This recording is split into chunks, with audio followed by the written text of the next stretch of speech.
ഒരു കാര്യം പറയട്ടെ, ഒരു മിനിറ്റ്. സ്ത്രീകൾക്ക് ഇപ്പോ പബ്ലിക് ടോയ്ലറ്റ് സ്ത്രീകൾക്ക് ആണുങ്ങൾക്കുണ്ട്. അതേപോലെ അത് ട്രാൻസ്ജെൻഡേഴ്സിന് പബ്ലിക് ടോയ്ലറ്റ് വന്നിട്ടില്ല. ചില ഭാഗത്ത് മാത്രമേ ട്രാൻസിന് പബ്ലിക് ടോയ്ലറ്റ് പറ്റുള്ളൂ. ഞങ്ങൾ സർജറി ചെയ്ത ആൾക്കാർ പിന്നെ ആണുങ്ങളിൽ പോയി കയറണോ?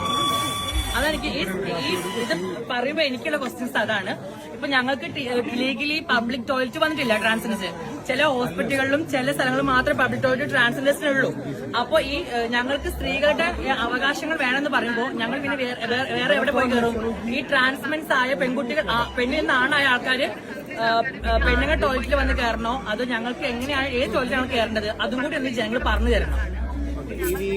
നീ എന്തായാലും ജനങ്ങളോട് ചോദിച്ചിരിക്കുവല്ലേ നീ ഏത് ടോയ്ലറ്റിൽ പോയി കയറണമെന്നും. ജാസിക്ക, ആദ്യം തന്നെ നീ ഒരു കാര്യം മനസ്സിലാക്കുക. നിന്നെ പോലെ ട്രാൻസ്ജെൻഡേഴ്സ് ഒരിക്കലും എവിടെയും പറഞ്ഞ് നടക്കുന്നില്ല.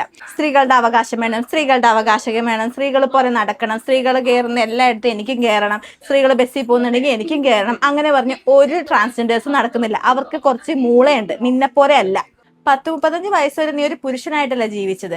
എന്നിട്ട് അതിൻ്റെ ഇടയ്ക്ക് നീ ഒരു കല്യാണം കഴിച്ച് എന്നിട്ട് കുറെ നാള് ഭർത്താവായിട്ട് നടക്കുകയും ചെയ്തു. എന്നിട്ട് പെട്ടെന്ന് ഒരു ദിവസം നീ പെണ്ണാണ് എന്ന് പറഞ്ഞു വന്നു കഴിഞ്ഞാൽ ഞങ്ങൾ അംഗീകരിക്കണോ നിന്നെ?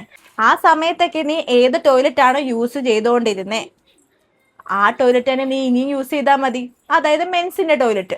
ഈ ട്രാൻസ്ജെൻഡർ എന്ന് പറയാൻ നേരത്ത് നിന്റെ ബ്രസ്റ്റ് ഇംപ്ലാന്റേഷൻ മാത്രമല്ല കഴിഞ്ഞത്, അതായത് ബ്രസ്റ്റ് സർജറി മാത്രമല്ല കഴിഞ്ഞിട്ടുള്ളൂ, നിന്റെ ഡൗൺ സർജറി ഇതുവരെയായിട്ടും കഴിഞ്ഞിട്ടില്ലല്ലോ. ഒരു പൂർണ്ണതയില്ലാത്ത ട്രാൻസ്ജെൻഡർ എങ്ങനെയാണ് സ്ത്രീകളുടെ ടോയ്ലറ്റിൽ വന്ന് കയറുന്നത്? സാരി ചുറ്റി നടന്നു കഴിഞ്ഞാൽ സ്ത്രീ ആവോ? നീ ഇപ്പോഴും ആണ് തന്നെയാ. നീ ആണുങ്ങളെ ടോയ്ലറ്റിൽ തന്നെ പോയി കയറ്, അതല്ലേ വേണ്ടത്? നിന്റെ കമ്മ്യൂണിറ്റിയിലുള്ളവർ പോലും നിന്നെ അംഗീകരിക്കുന്നില്ല. അപ്പോഴാണ് ഞങ്ങൾ സ്ത്രീകളുടെ ടോയ്ലറ്റിൽ നിനക്ക് കയറണം എന്ന അവകാശമായിട്ട് നീ വന്നിരിക്കുന്നത്.